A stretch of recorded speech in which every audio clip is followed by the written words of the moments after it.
Greetings, Reese here from Leather and Art by Memory Trees, and this is the first video tutorial we're gonna have on this YouTube. And since it's the first one, we're gonna keep it simple, something that anybody can do.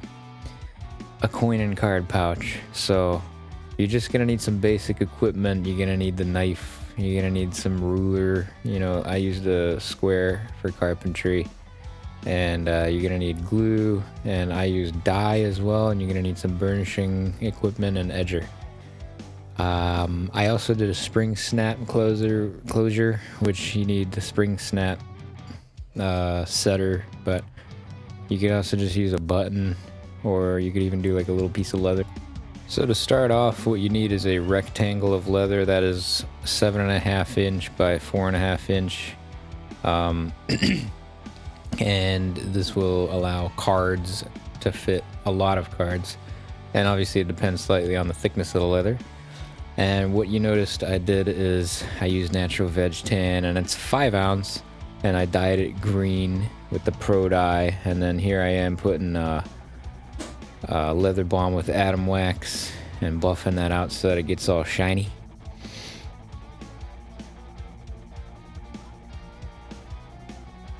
Look at that. That looks nice. I love the leather balm because it's so easy to use and pretty effective as far as leather protection from the elements. And so we're gonna start marking out where the pocket goes. And I don't have like a template for this. It's all just, you know, old school. So we're using a card to just make sure that we can get a nice card-sized pocket.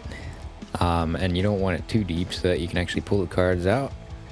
And then when it folds over, you know, there we go, we got like a basic shape. So you can see that this project is very simple to visualize and imagine. So the next thing we're gonna do is I'm gonna take a template for a pocket top for like a wallet. And this will help me make a nice curved pocket top for this pouch. So I just trace that on with the awl, and then we're gonna knife it out.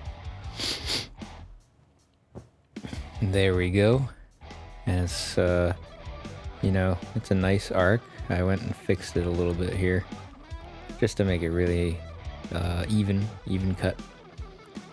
And then what I did was examined it, and then I think I took out my sander.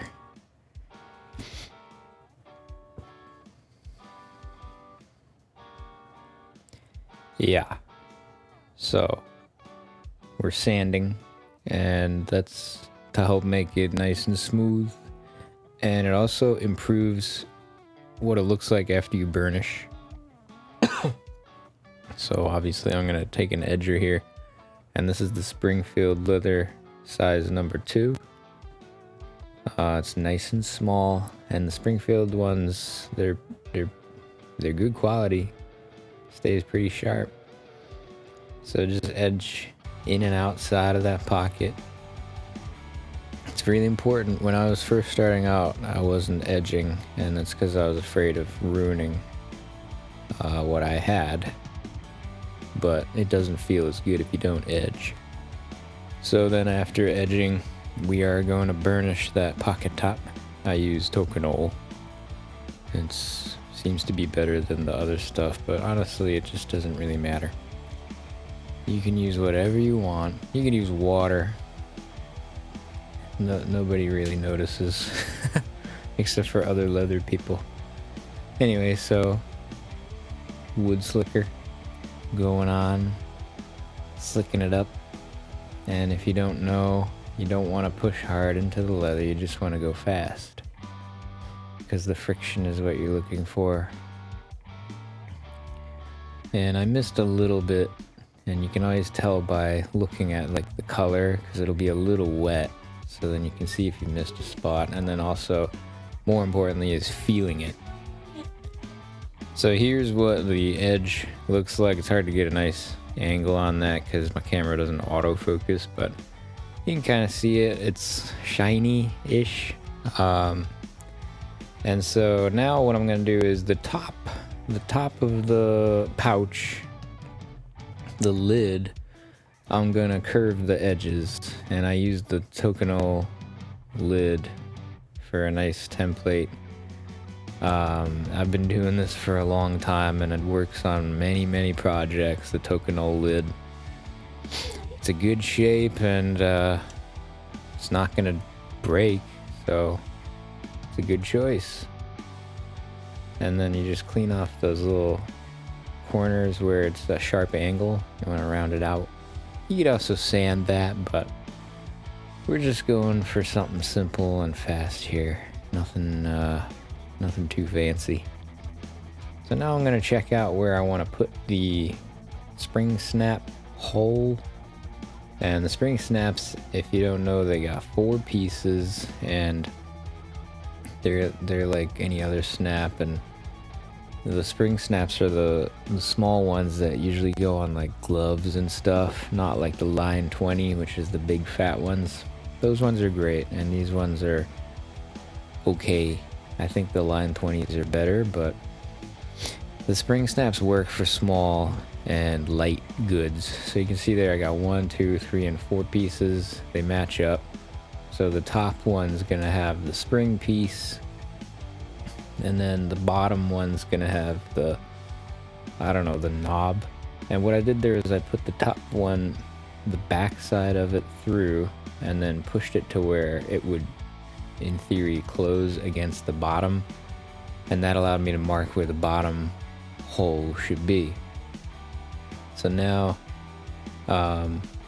that's a bit of a tight hole. I should have made that bigger. Okay, I do make it bigger. But yeah, so now we're gonna install these. So the bottom one is the knob thing, and the set came with an anvil, which is great. These are from Amazon, or no, they're from Springfield actually. Springfield Leather Company, check them out. And yeah, it comes with a little setter, and then I get my hammer out and you just whack that. Yeah, that's how it sets in. And I don't know how exactly it, sets in perfectly, but I guess some part is stretching against another part. And then we're gonna do the top. And also, sadly, my camera went out of focus after hammering right there. So this next little part is gonna be out of focus, but the other thing, you set it in similarly with a hammer, and then you just gotta make sure that they snap close, and it does. So yeah, we're gonna just edge around the entire thing, and then we're gonna glue the pocket. And I sped this part up a lot so you don't have to watch the out of focus footage, but basically that's barge, and it's cement. It's the non-poison one.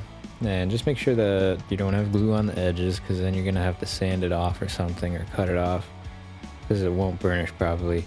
So I'm just gonna wet the fold so that the leather doesn't have as much difficulty folding where we're gonna be gluing together everything. And I'm just stretching it in, and then I'm just going right at it. The glue has to dry as well, make sure it dries. And I'm gonna press the corners together. And then at this point, after this thing is glued up, it's like technically ready to use, but it's not gonna be the best at this point. We still need to finish it. So I'm just examining it, that the edges are all evenly distributed. Because once you glue, there's no going back when you use a cement.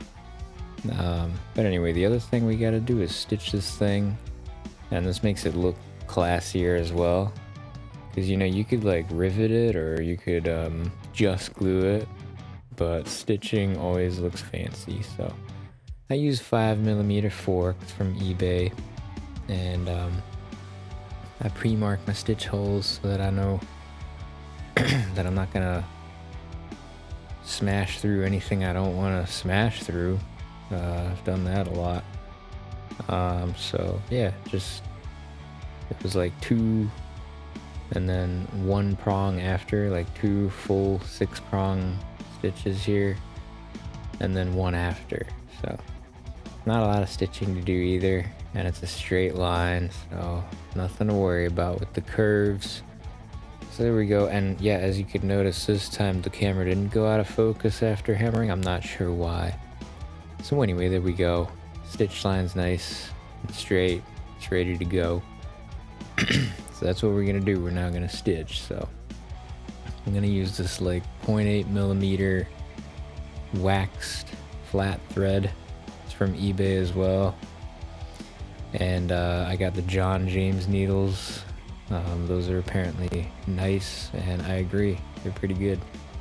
We're gonna load up 2 needles because I'm gonna saddle stitch, and I'm not gonna use a stitching pony either. It's too small of a project to bother with, and I most of the time don't use one anyway because it's easy enough to just stitch with your hands, doing 1 needle at a time. It's really crucial, if you don't know, to pull those stitches hard. It makes the stitch line just look better and cleaner and even, because if you pull as hard as you can, not as hard as you can, but like pretty hard every time, you're probably going to be pulling with about the same pressure every time, and then it makes the gaps even. And in this case, I'm gonna just end with a 1.5 back stitch and melt down those tips of the threads. Classic technique. And then here we go with the other side. I also start with a back stitch over the top of the corner of the pocket. That's a stylistic choice, although it does add durability. I do like the look of pockets where the stitch goes over the top of the pocket. Just when I look at it, I'm like, yeah, that ain't going anywhere. You know what I'm saying? Not everybody does that. And when I was starting out, I didn't do that either because I thought it looked stupid. But hey, things change. So there's how I end the stitch with 1.5 back, and I'm ending both on the back. Also, make sure you don't go through your own thread. You gotta avoid, I don't know what that's called, cross threading or something, and that will look bad because it can cause fraying.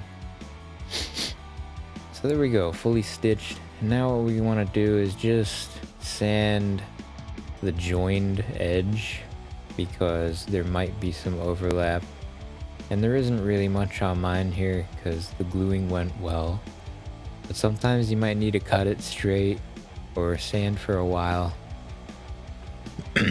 And yeah, it wasn't too bad. So now we can finish this thing up. We're gonna edge where we sanded, because when you sand you're gonna get a little burr. And I go all the way around. I even do the bottoms. I don't want any customer feeling anything weird, you know, anything pokey on the leather. I don't think that would be desirable as a feature.